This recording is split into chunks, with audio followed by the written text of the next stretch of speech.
Hello friends, आज मैं आप लोगों को बताने जा रहा हूँ ऐसे 6 ड्रिल्स जिन्हें आप प्रैक्टिस करके अपने क्लोज रेंज को इम्प्रूव कर सकते हो, क्लोज रेंज को स्ट्रॉन्ग कर सकते हो। और मुझे नहीं लगता कि इन 6 ड्रिल्स के बाद आप लोगों को और कोई ड्रिल्स करने की ज़रूरत है क्लोज रेंज को इम्प्रूव करने के लिए। तो बेसिकली ये 6 ड्रिल्स बहुत इजी हैं, तो चलिए शुरू करते हैं। तो अपना जो पहला ड्रिल है वो यहाँ पर हम लोगों को आना पड़ेगा इस पोजीशन पर। और ये जो हमारे सामने ये बोर्ड है, इस पर अपने क्रॉस हेयर को दम बीच में सेंटर में रखना है और जिगल देना है। मतलब जिगल ऐसा होना चाहिए, ना ज़्यादा लॉन्ग ना ज़्यादा शॉर्ट। तो देखिए कैसा मैं दे रहा हूँ, कम मीडियम जिगल होना चाहिए और बेस्ट होना चाहिए। क्लोज थोड़ा जाकर बोर्ड के जिगल दो, फिर थोड़ा दूर से आकर आप अपना जिगल दो। और मतलब क्रॉस हेयर आपका इधर उधर ज़्यादा मूव नहीं करना चाहिए। तो मतलब कि आपका जो जॉयस्टिक है उसको ज़्यादा नहीं आपको मतलब ना ही ज़्यादा लॉन्ग जिगल करना है, ना ही ज़्यादा शॉर्ट जिगल करना है। ये जो मैं अभी कर रहा हूँ ये बेस्ट जिगल है। बस आपको अपना मूवमेंट एक प्लेस से दूसरे प्लेस को ले जाना, यही जिगल रहता है में। ये मैं अब देखो लॉन्ग से कर रहा हूँ ये जिगल। और इसी को थोड़ा एडवांस वे में करने के लिए हम लोगों को यहाँ पर आना पड़ेगा, इन मूविंग टारगेट्स को जिगल देकर गिराना होगा।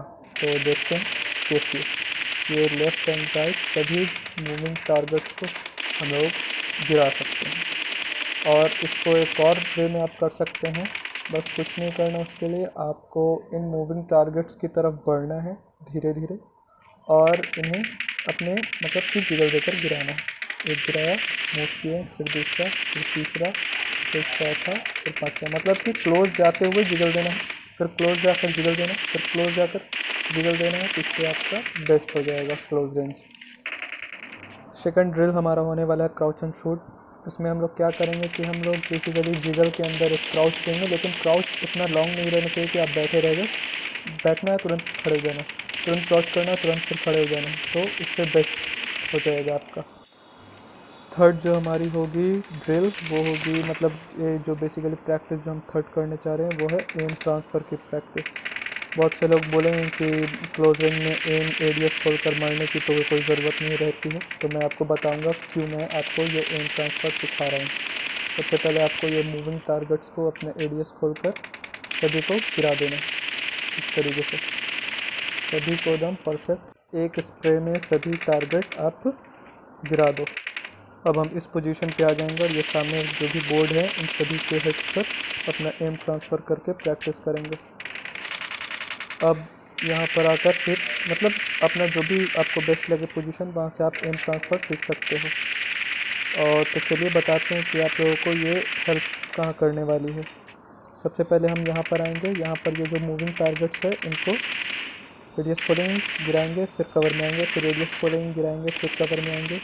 तो ये इस वजह से हम लोग एम ट्रांसफ़र की प्रैक्टिस करते हैं। ये इस तरीके से जैसे मैं कर रहा हूँ, कवर में आना है, फिर आपको फायर करना है, फिर कवर में आना है, फिर फायर करना है, फिर कवर में आना है, फिर फायर करना है। तो ये आपका क्लोज रेंज में इस तरीके से हेल्प करने वाली है। तो हमारा जो फोर्थ ड्रिल होगा वो होगा हमारा जंप शूट का प्रैक्टिस। जंप शूट हम लोग दो तरीके से यूज़ कर सकते हैं। पहला तो अगर हम किसी टारगेट को किसी को मार रहे हैं जिगल देकर, तो उस पर मैं जंप कर दे रहा हूँ इस तरीके से, मतलब कि उसे मैं मार रहा हूँ और फिर वहाँ पे बीच में जंप दे देता हूँ, तो उससे एनिमी कंफ्यूज हो जाता है और उसका एम बिगड़ जाता है। और सेकंड जो हम लोग यूज़ कर सकते हैं वो, जैसे कि ये बंदा मेरा एनिमी है, इस पर गया और ये फायर दिया। तो ये चीज़ करने में आप लोग एक बात याद रखना है कि आप लोगों को प्री फायर देना है। जंप करते वक्त प्री फायर देना है। प्री फायर दोगे तो आपको और ज़्यादा बेस्ट हो जाएगा। मुंह पे चल गए और गोली चली ही नहीं, वो तो फिर बंदा ही आपको मार देगा। तो आपको हर वक्त प्री फायर देना है जंप शूट में। तो इस तरीके से आप यहाँ पर आओ, यहाँ पर समझ लो एनिमी है, यहाँ गया मैं और ये प्री फायर देते हुए जंप किया और बंदा नॉक। फिफ्थ जो हमारा ड्रिल होने वाला है वो होगा, जैसे कि हम लोग एडीएस खोलकर क्लोज रेंज में किसी को मार रहे हैं और उसमें हम क्रॉच कर जाते हैं, तो एनिमी का जो एम मेरे हेड पर है तो वो मिस कर जाएगा और मैं उसे इजीली नॉक कर दूंगा। तो इस तरीके से एडीएस खोलकर मैं ये 10 मीटर के क्लोज पे एनिमी है समझ लो, मैंने एडीएस खोलकर मारा, क्राउच कर गया, फिर मैं जंप हो खड़ा हो गया।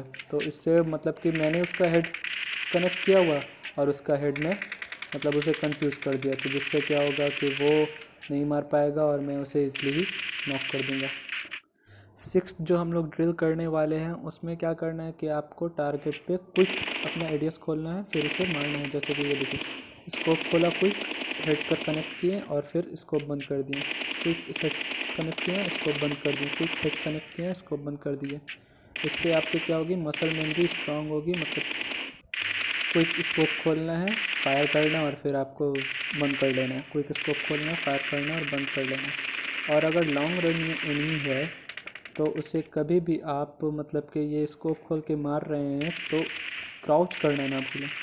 क्राउच करके स्कोप खोल कर मारना है, फिर बैक खड़े हो जाना, क्राउच खोल कर स्कोप खोल कर मारना है, फिर खड़े हो जाना है। इससे क्या है कि आपका जो एम होगा, जो आपका फायर होगा, एकदम परफेक्ट जाएगा, ज़रा भी मूव नहीं करेगा।